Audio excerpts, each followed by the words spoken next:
회복될 것입니다 라는 제목으로 하나님의 말씀 전하도록 하겠습니다. 올해 우리 자녀들과 성경을 통독하면서 그 주간에 읽었던 본문을 중심으로 설교를 지금까지 해왔어요. 오늘이 이제 52번째, 그러면서 신약의 마지막 책인 계시록에 대해서 오늘 말씀을 나누게 되는데요. 이 계시록은 영어로 revelation, 그리고 그 동사는 reveal이라고 하는 동사인데요. 그 뜻이 뭐냐면 감춰진 것을 드러낸다 라는 뜻입니다. 계시록의 1장 1절을 보면 예수 그리스도의 계시라라고 시작을 합니다. 그러니까 우리가 계시록을 딱 이해할 때 이것은 어떤 미래에 일어날 일들을 우리들에게 알려주는 책이구나, 그렇게 우리가 이해를 할 거예요. 그런데 사실은 이 사도 요한이 이 편지를 반모섬에서 쓰고 있지 않습니까? 이 편지를 받는 독자들이 있었어요. 그 당시에 여러 로마의 그 핍박을 당하고 있는, 그러면서 배교의 위험과 여러 가지 회유를 당하고 있는 그런 믿음의 선한 싸움을 싸우고 있는 사람들을 위로하고 격려하고 권면하기 위한 그런 목적도 있었고요. 또 그들에게 천국의 소망을 주려는 의도도 있었던 것입니다. 따라서 이 계시록에는요, 모든 그러니까 과거에 있었던 일, 현재에 지금 당시에 있는 그런 고난과 또한 미래에 있을 일들까지 다 포함하고 있는 책이 바로 계시록이다라는 거예요. 그래서 계시록 1장 19절을 보면 이렇게 하나님께서 요한에게 얘기를 하거든요. 그러므로 네가 본 것과 지금 있는 일과 장차 될 일을 기록하라. 그러니까 당시 2000년 전 사도 요한의 관점에서 봤을 때 이미 지나간 일들, 그 일도 있고, 또한 당시에 경험하고 있는 2000년 전의 현재로서의 그런 일도 있고, 장차 이루어질 일까지 다 포함하고 있는 책이다 라는 것이죠. 그래서 이 계시록에 대한 내용을 우리가 읽을 때 사실은 이해하기가 쉽지 않은 여러 가지 숫자들과 상징들이 가득하죠.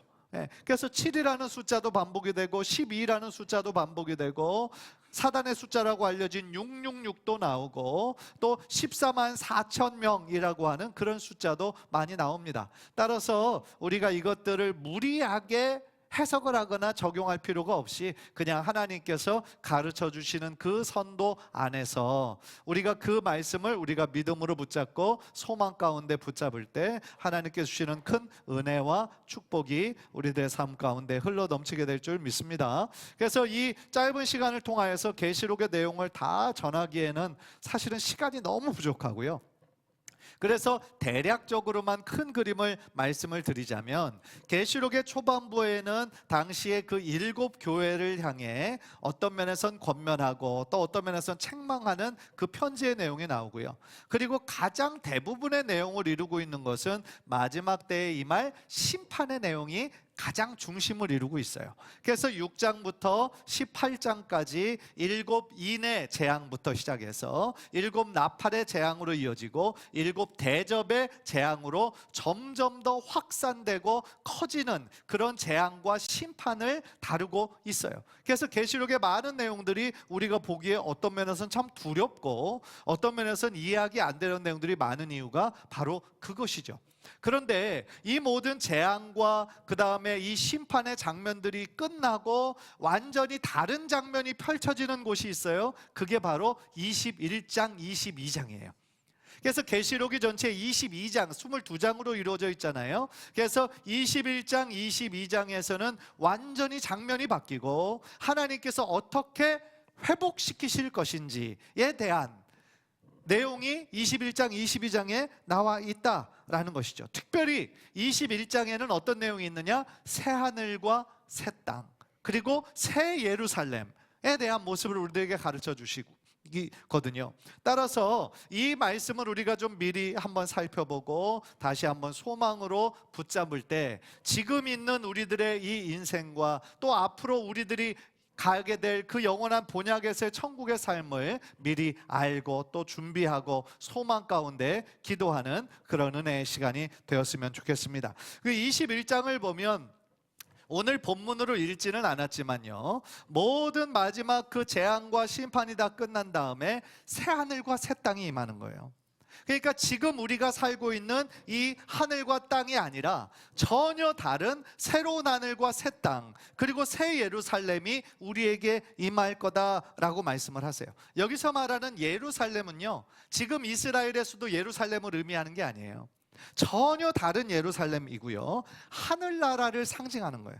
천국을 상징하는 것이 바로 이 새 예루살렘이다. 그리고 그 새 예루살렘의 주인공은 바로 교회와 성도들이 되는 거예요. 그래서 이것을 이해하면서 들으시면 좋을 것 같아요. 자, 21장 3절을 보세요. 21장 3절을 보니까 내가 들으니 보좌에서 큰 음성이 나서 이르되 보라, 하나님의 장막이 사람들과 함께 있음에 하나님이 그들과 함께 계시리니 그들은 하나님의 백성이 되고 하나님은 친히 그들과 함께 계셔서.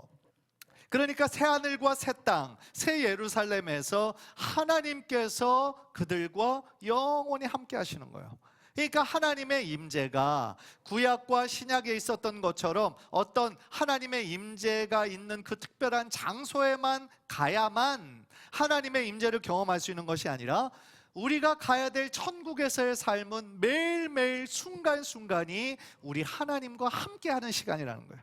하나님의 임재가 있기 때문에 하나님의 임재에서 오는 하나님의 영광이 우리들의 삶 가운데 가득 차게 된다라는 거예요. 여러분, 구약시대에 이 출애굽한 이스라엘 백성들에게 하나님께서 그들을 만나주시겠다 약속하신 장소가 있었어요. 어디예요? 아시는데 대답을 안 하시는 거죠? 성막입니다. 성막. 그렇죠? 출애굽한 이후 광야의 백성들 가운데 있을 때 내가 거기서 너를 만나겠다. 그래서 그곳에서 하나님께 제사를 드릴 수 있었고 자신의 모든 죄의 문제를 해결함 받을 수 있었던 곳이 성막이에요. 그런데 이 성막이 통해서 지속되다가 다윗 왕 때 다윗이 성막을 대체할 수 있는 무엇을 짓고자 하는 꿈을 꾸게 되죠. 그것이 뭘까요? 성전이죠. 예. 그래서 자신의 때에 짓지 못하고 솔로몬 때에 솔로몬 성전을 짓게 됩니다. 성전의 기능도 성막의 기능과 똑같아요. 하나님의 임재가 있는 곳, 하나님의 임재가 있기 때문에 하나님의 영광이 있는 곳, 또 우리 모든 인간들의 죄의 용서함을 받을 수 있는 곳이 바로 성전이었다라는 거예요. 그렇다고 한다면 신약시대에 이르러서는요, 신약시대에 이르러서는 어떻게 됩니까? 예수님께서 십자가에 달려서 우리들 모든 죄를 대속해 주시고 친히 어린 양 제물이 되시고 또 친히 대제사장이 되셔서 우리 모든 죄를 대속하고 나신 이후에 성전의 성소와 지성소를 구분하는 휘장이 위에서부터 아래로 쭉 찢어졌다 그랬어요.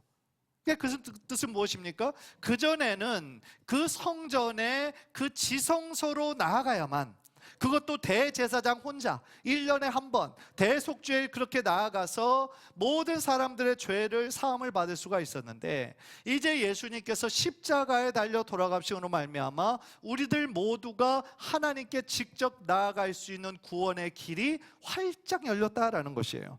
그래 따라서 우리들은 이제 죄의 용서를 받기 위해 성전을 찾아갈 이유가 없다. 하나님께 기도하고 하나님을 만나기 위해서 꼭 성전에 가야 되는 것이 이제는 아니라는 거예요. 왜냐하면 예수님의 십자가 사건으로 말미암아 이제 우리들 모두가 하나님 앞에 나아갈 수 있는 구원의 길이 열렸기 때문인 것이죠. 따라서요, 여기서 얘기하는 3절에서 하나님의 장막이 사람들과 함께 있음에 라는 것은 그 하나님을 만나기 위해 있었던 성막과 성전을 생각하시면 되는 거예요. 그런데 그것이 이제 사람들과 함께 있음에 하나님께서 영원히 그들과 함께 하신다. 그러니까 오늘날 우리들 안에 하나님의 임재하심을 어떻게 느껴요?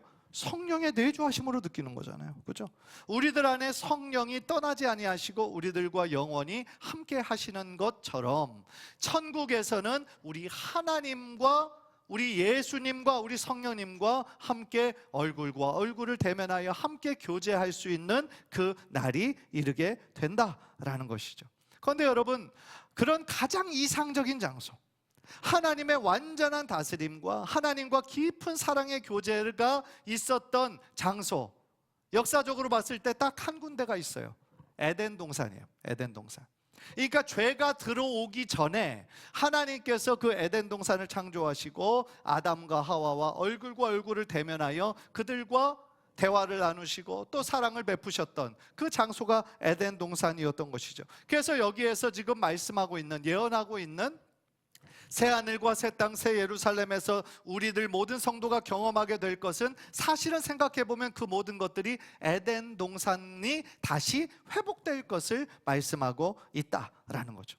그리고 4절을 보면은요, 하나님께서 백성들의 모든 눈물을 닦아주신다라고 말씀하세요. 그러니까 새로운 예루살렘에는요, 다시는 사망이 없는 거예요. 애통이 없는 거예요. 눈물이 없는 거예요. 아픈 것이 없는 거예요. 왜냐하면 처음 것들이 다 사라졌기 때문이다 라는 것이죠. 사실 눈물, 사망, 애통, 그런 모든 것들은 다 죄의 결과예요. 죄의 결과로서 우리들에게 주어진 것이죠. 그래서 사망과 죽음을 우리가 피할 수가 없잖아요. 그래서 많은 슬픔이, 아픔이, 눈물이 우리가 살아가는 가운데 피할 수 없이 우리들에게 찾아오는 거 아니겠습니까? 그러나 새 예루살렘은 하나님께서 영원히 우리와 함께 하시는 곳이고, 이제 그곳에는 눈물과 사망과 아픔과 고통이 없는 곳이다. 하나님의 위로하심과 또한 하나님의 사랑의 통치만이 있는 곳이 바로 새 예루살렘이다 라는 것이죠. 특히 지금 고난과 아픔 가운데 있는 성도들에게도 얼마나 큰 소망이 되는 말씀이에요.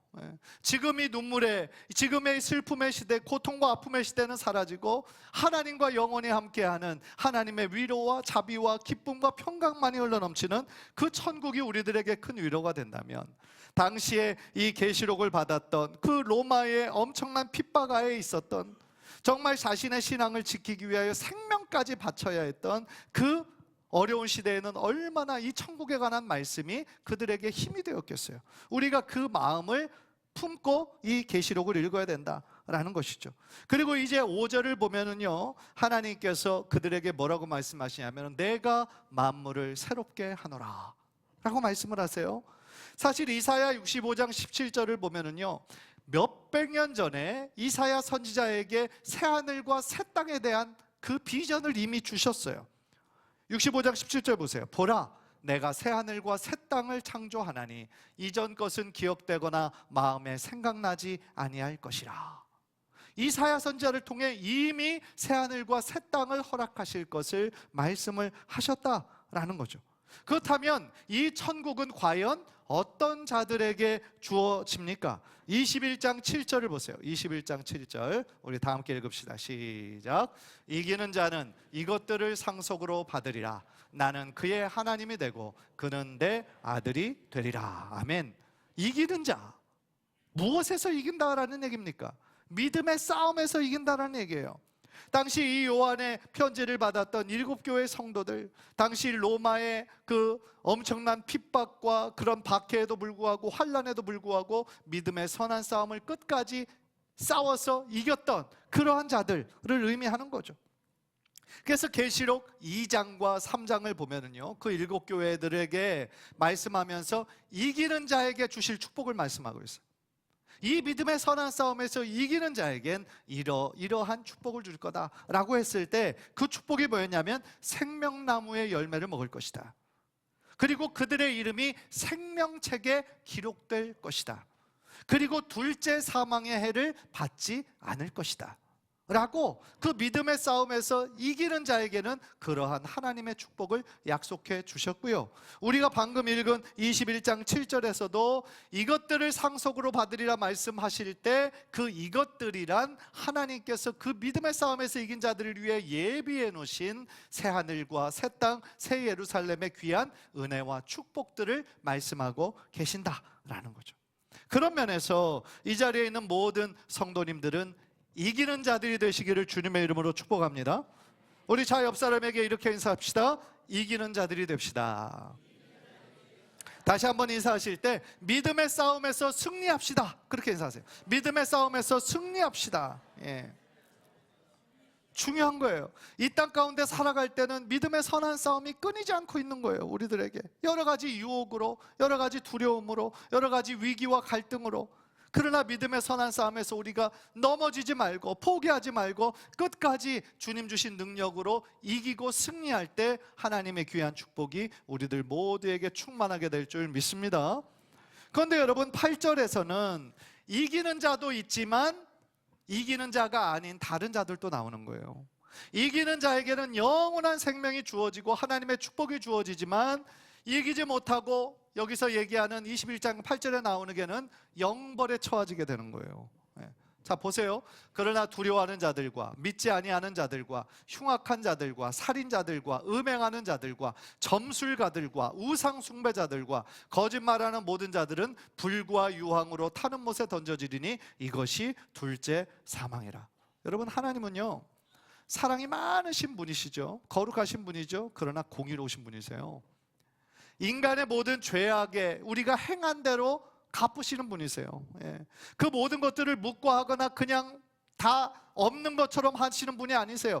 회개하지 않고 하나님께 돌아오지 않으면 행한 대로 갚아주시는 거예요. 그러니까 계시록의 심판에 대한 말씀을 하시는 거죠. 그러니까 여기 8절에서도 마찬가지예요. 예수님을 사랑하기보다는 세상에 완전히 속하여서 예수를 믿음으로 야기되는 핍박을 두려워하고 배교하는 사람들, 또 흉악한 자들, 살인자들, 음행하는 자들, 점술가들, 우상숭배자들, 거짓말하는 자들 모두 불과 유황못으로 멸망에 처하게 된다. 무서운 경고의 말씀으로 우리가 들어야 된다는 거예요. 요즘 뉴스를 보고 또 어떤 영화 같은 거, 이 흐름을 보면 이 무속에 대한 힘이 한국 사회에 얼마나 강하게 펼치고 있는지, 그렇죠? 1000만이 넘는 영화 파묘라는 영화도 결국은 풍수질이죠. 지금 이 일이 잘 안 되는 거는 조상의 묘를 잘못 써서 그렇다. 뭐 그게 지금 영화로 나와서 1000만 명 이상이 그거를 본 거 아닙니까? 그래서 많은 사람들이 그거를 보고서 야, 정말 이게 대단하구나, 이 힘이 대단하구나 이렇게 느꼈다면 잘못된 것에 지금 빠진 거죠. 그렇지 않죠. 그런데 요즘 나오는 뉴스를 보면 어떻습니까? 이 나라가 정말 위에서부터 아래까지 이 무속으로 가득 차 있는 거예요. 한 나라의 지도자들이 점과 주술을 맹신하고요, 주변의 법사들, 무속인들이 가득하다고 한다면 이 나라에 무슨 미래가 있겠어요? 무엇보다도 성경적으로 그거는 악한 거예요. 악한 겁니다. 우상 숭배예요. 그거는 하나님이 끔찍하게 싫어하시는 거예요. 결국은 불과 유황으로 타는 못에 던져질 수밖에 없다라는 거예요.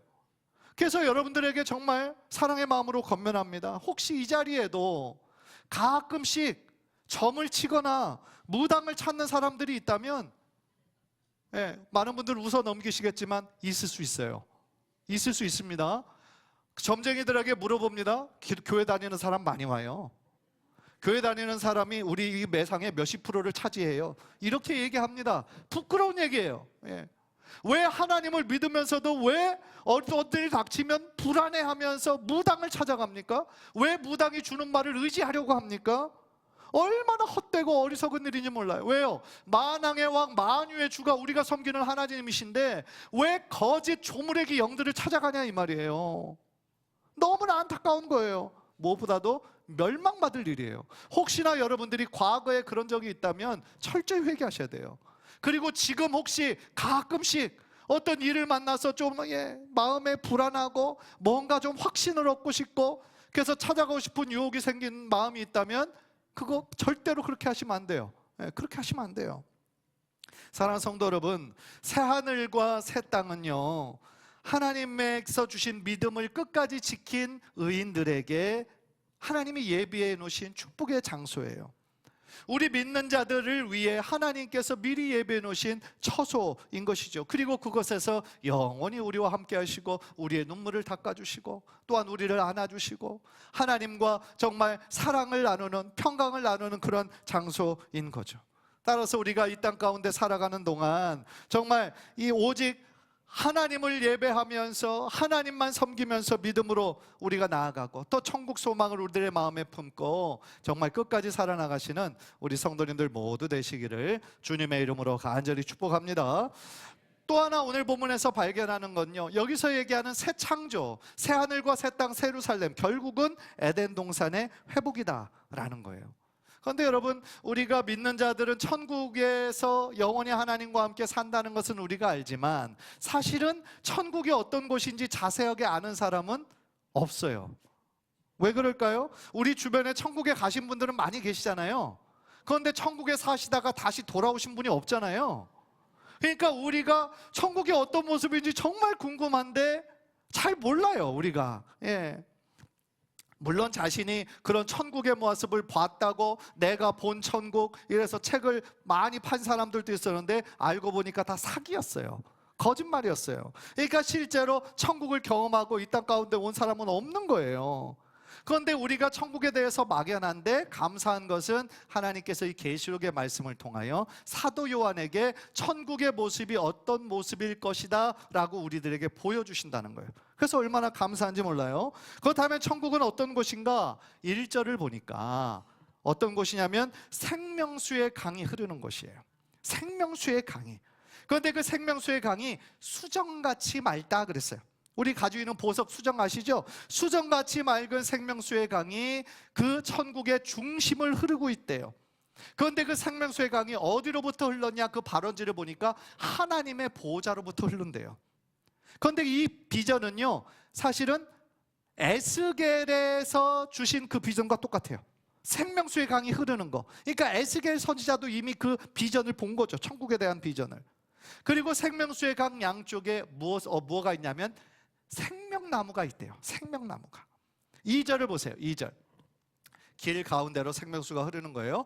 강 좌우에 생명나무가 있어 12가지 열매를 맺대. 달마다 그 열매를 맺고 그 나무 잎사귀들은 만국을 치료하기 위하여 있더라 라고 했어요. 그런데 여러분, 이 생명나무가 이 천국에서, 새 예루살렘에서 그 생명수의 강 주변에 이렇게 많이 있다고 했는데, 여러분, 생명나무 어디서 좀 들어본 것 같지 않으세요? 생명나무가 어디서 제일 처음 나왔죠? 에덴 동산에 생명나무가 있었어요. 창세기 2장 9절 보세요. 창세기 2장 9절. 여호와 하나님이 그 땅에서 보기에 아름답고 먹기에 좋은 나무가 나게 하시니 동산 가운데는 뭐가 있었어요? 생명나무와 선악을 알게 하는 나무가 있더라 그랬어요. 그러니까 그 중앙에 이 두 개의 나무가 있었고, 하나님께서 아담과 하와에게 금하신 건 어떤 나무예요?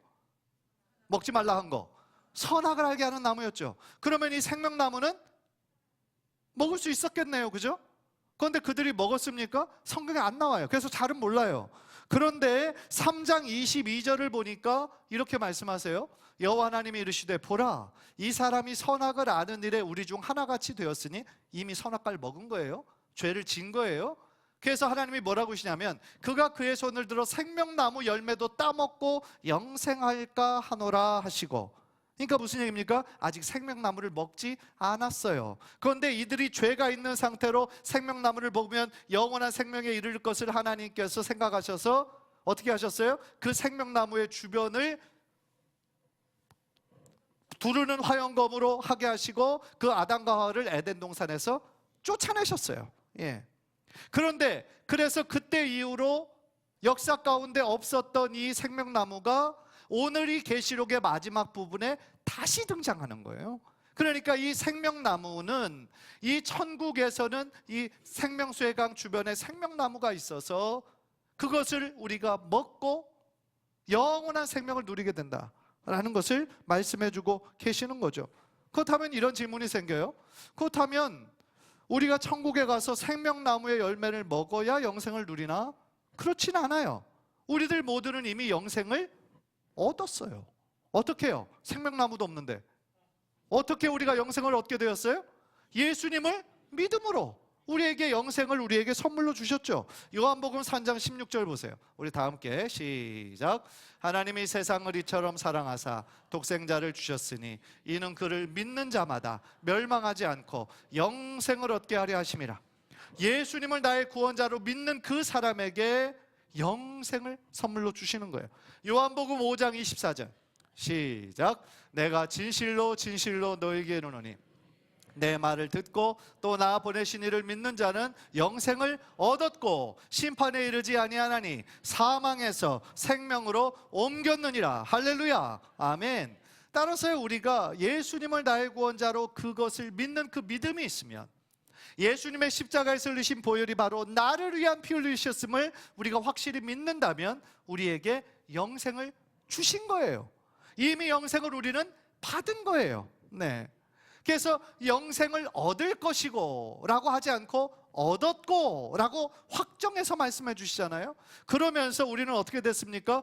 사망 가운데 있었어요. 우리는 죄의 노예로, 사망의 노예 가운데 있었어요. 그런데 사망에서 우리를 어디로 옮기셨어요? 생명으로 옮기셨어요. 왜요? 예수가 우리의 참 생명이 되시기 때문이죠. 또한 우리는 어둠 가운데 있었잖아요. 그런데 어둠 가운데 있던, 소망이 없던 우리들에게 예수님께서 빛으로 오셔서 우리를 빛의 자녀로 불러주셨죠. 어둠 가운데 있던 우리를 끄집어내셔서 빛의 자녀로 우리를 삼아주셨다 이 말이에요. 얼마나 감사한 일입니까? 따라서 우리는요, 그곳 천국 새 예루살렘에서 무엇을 하냐면 하나님을 영원히 섬기는 거예요. 그리고 하나님을 영원히 예배하는 거예요. 그리고 하나님의 얼굴과 얼굴을 대면하여 보는 거예요. 4절을 보세요. 4절 다 함께 시작. 그의 얼굴을 볼 터이요 그의 이름도 그들의 이마에 있으리라. 하나님의 얼굴을 본 사람이 있나요? 아니, 하나님의 얼굴이 있나요? 이거는 의인화한 표현이에요. 하나님은 영이세요. 인간의 모습을 하고 계시지 않으세요. 그런데 성경에 하나님의 팔, 하나님의 어떤 그 얼굴, 이런 것들을 표현하는 것은, 하나님의 눈, 이런 걸 표현하는 것은 의인화한 표현이에요. 그만큼 우리를 잘 아시고 우리를 친밀하게 인격적으로 교제하시는 분이시다라는 표현이죠. 여기서도 마찬가지예요. 하나님의 얼굴을 본다라는 것은 그 정도로 하나님과의 친밀한 사랑의 교제를 하게 될 것이다 라는 얘기예요. 그리고 그의 이름도 그들의 이마에 있으리라. 하나님의 이름이 모든 믿는 자들의 이마에 있대요. 그런데 이거를 문자적으로만 해석을 하면 약간 이상하죠. 네. 거기서 하나님의 이름이 그들의 이마에 있다. 이거는 소유권을 의미하는 거예요. 소유권. 그러니까 우리들 모두가 예수님의 피값으로 우리를 사셨잖아요. 그래서 우리는 하나님의 소유고 하나님의 백성이다 라는 이야기인 거예요. 따라서요, 한 찬송가의 가사에 이런 가사가 있잖아요. 구주를 생각만 해도 이렇게 좋거든. 그 얼굴 배울 때에야 얼마나 좋으랴. 예수님을 우리가 생각만 해도 정말 우리들의 마음에 기대가 되고 너무 좋은데, 주님의 얼굴을 직접 보게 될 때 얼마나 기쁘겠냐는 거예요. 여러분들 그 날이 기대되지 않습니까? 저는 너무 기대돼요. 정말 우리가 이 땅에서의 모든 고생과 사망과 눈물과 이런 모든 시간을 다 지나고 하나님 앞에 섰을 때, 하나님은 영이시지만 하나님의 완전한 형상이 예수님이잖아요. 그렇죠? 그래서 예수님은 육체가 있으셨잖아요. 그래서 예수님께서 우리를 안아주시고 수고했다고 우리를 칭찬해 주시고 인정해 주시고, 그런 모습을 생각하면 너무 좋아요. 그러면 이 땅 가운데 우리가 고생했던 그 모든 것들이 한순간에 녹아질 것 같아요. 주님 한 분만으로 인해서 기쁨과 감사가 흘러넘칠 것 같아요.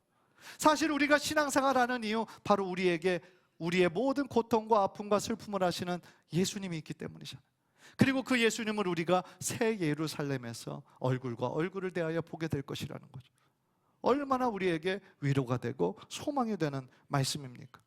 그런데 간혹 어떤 분들은 이런 질문을 하는 사람들도 있을지도 모르겠어요. 실제로 나에게 질문을 한 사람은 없지만, 그러면은 목사님 천국에서 맨날 예배만 드립니까? 다른 거 안 합니까? 너무 심심하고 너무 지루할 것 같은데. 예. 그런 분들에게 딱 맞는 말이 있어요. 걱정도 팔자다 라는 말이죠. 그러니까 천국에서는 맨날 예배만 해요. 예? 스마트폰도 없고 와이파이도 안 터지고 뭐 하지? 예, 시간이 많은데. 그건 딱 우리 생각, 우리 수준에서 생각하는 거예요. 예. 천국에서의 삶이 심심하고 무료하게 느끼는 그런 시간이 정말 있을까요? 저는 그렇지 않다고 생각해요. 순간순간이 영광스럽고 행복한 시간일 거예요.